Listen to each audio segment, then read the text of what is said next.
I remember someone saying, you need to think about life after cricket.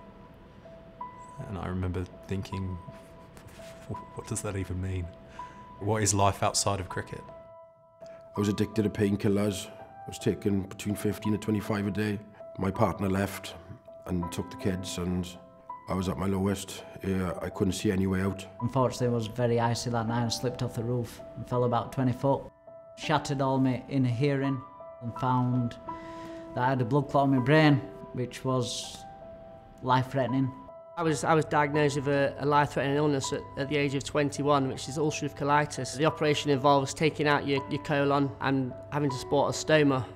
Drinking 2 or 3 bottles of whiskey throughout the day for days on end, and then, you know, suicidal thoughts came in. It was the diagnosis of depression and anxiety that I needed more than anything else. I still live in fear, and I still hate the process of when it goes wrong. Cricketers or sportsmen or anybody from any walk of life are no different. We all suffer with the same problem. Trying to be positive, going to the gym, having my boy, you know, it's hard. I need help. If you have no teeth and you can't move, you have a big problem in terms of your ability to live with yourself. My daughter knocked on the door and, Dad, come down, the police are here. They told us that there'd been an accident and that Tom was dead. And to think that we'd never see him again, it was horrendous. I gave my doctor 42 scenarios on a daily basis, what I find difficult to manage, and it gets me down. I thought I would tie a rock to my foot and jump in the river where the tent was, and then quite clinically I just jumped in. My whole body started fighting it. It wasn't my mind. My mind wanted to stay there until it was over, but something in me wanted to not die.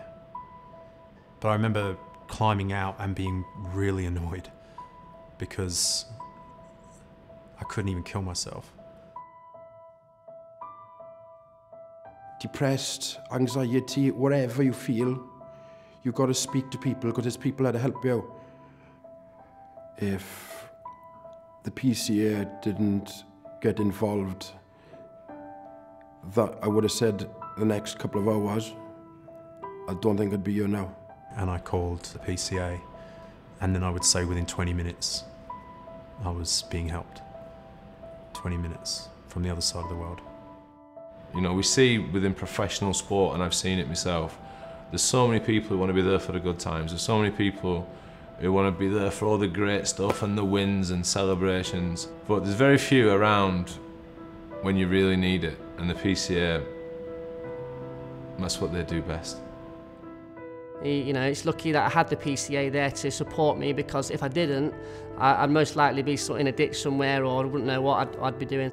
Because I've had so much help from the PCA in helping me to get over that problem, because of the lack of finance, for example. That was a huge, huge step for me. I've had a lot of help, and a lot of financial help as well, and the PCA have saved my life. It's hard to say, would I be here without the PCA? I can't thank them enough.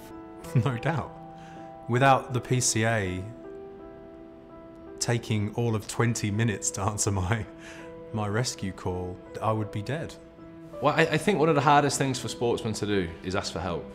We all need a bit of help someday, or at some time. And the PCA, it's exactly what it's there for. You still very much have dark days, but I know that I can pick up the phone and speak to Brian should I need to, and he'll be there for me. And I had no idea up until being a part of it, the work that they do. You know, from kitting people's houses out to helping them with operations to putting them in touch with the right people, whether it be therapy for whatever reason.